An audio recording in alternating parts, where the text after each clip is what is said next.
En physique, on définit la réflexion comme un changement de direction de la lumière lorsqu'elle rencontre une surface capable de la faire revenir dans son milieu.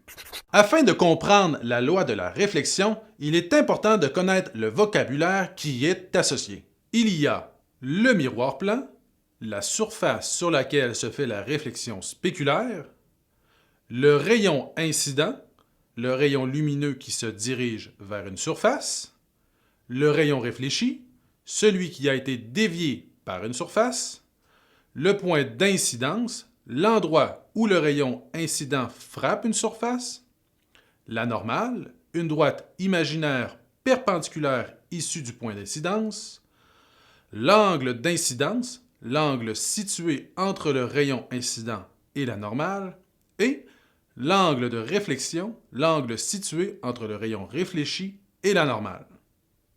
Ce n'est que dans la réflexion spéculaire que la loi de la réflexion s'applique. Celle-ci stipule que l'angle d'incidence est égal à l'angle de réflexion.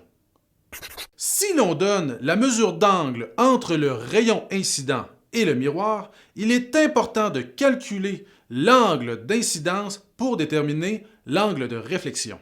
Si on prend l'exemple suivant, où la mesure d'angle entre le miroir et le rayon incident est de 30 degrés, on doit faire la différence entre l'angle de la normale qui est de 90 et la mesure de cet angle pour trouver l'angle d'incidence.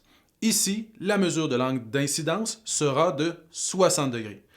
Avec la loi de la réflexion, on peut donc conclure que l'angle de réflexion dans ce problème sera aussi de 60 degrés.